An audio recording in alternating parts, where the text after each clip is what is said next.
Today we're going to take notes over converting decimals and fractions and also how to locate rational numbers. So first we're going to start with changing a fraction to a decimal. So if you look and see, some of these have already been filled in for us. Every fraction can be written as a division problem.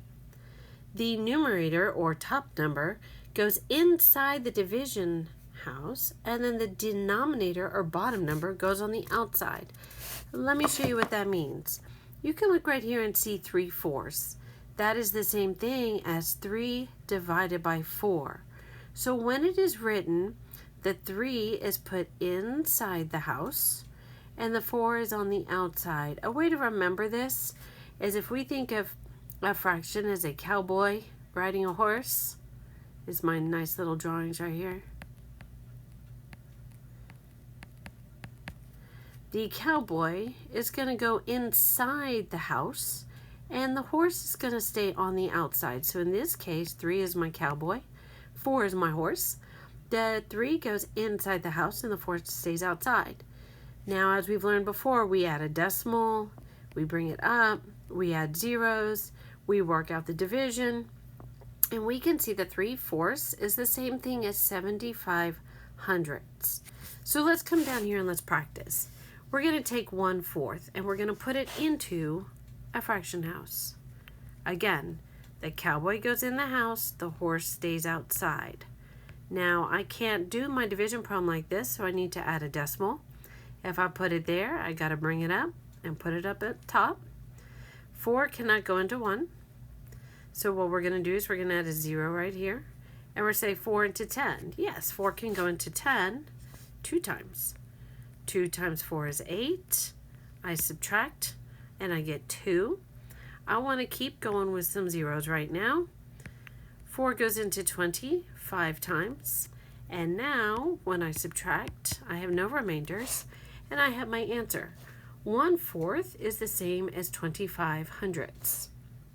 All right, now let's do 3/8. So we're going to put the 3 inside the house, the 8 outside. I'm going to add my decimal points and a 0. I'm going to say 8 cannot go into 3, but 8 can go into 30. How many times can 8 go into 30? If you think about it, you should have said 3 times, because 3 times 8 is 24.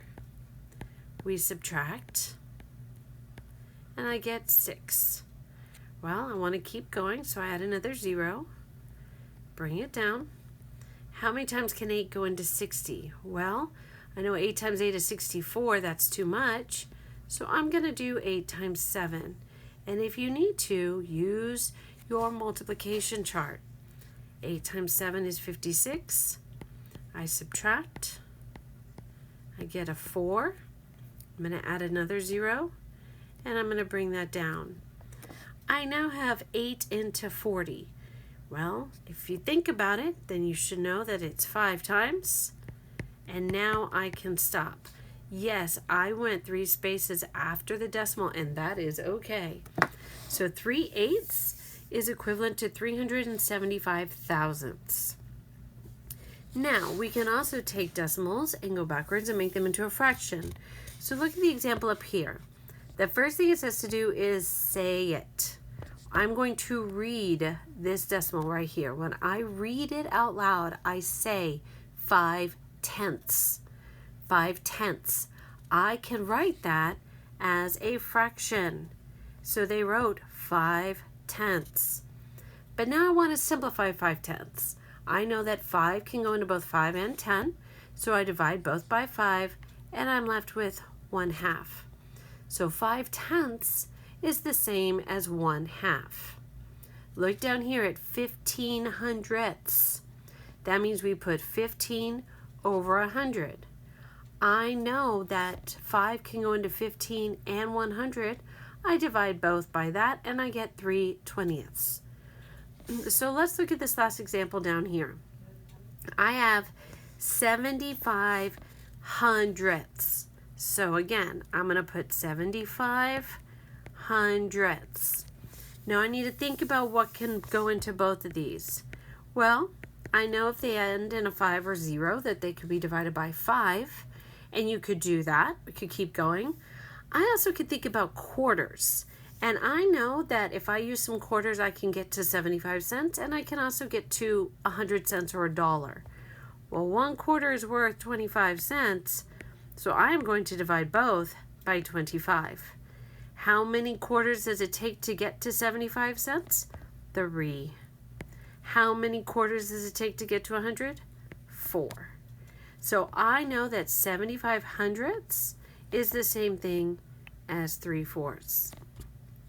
So let's look at this next one.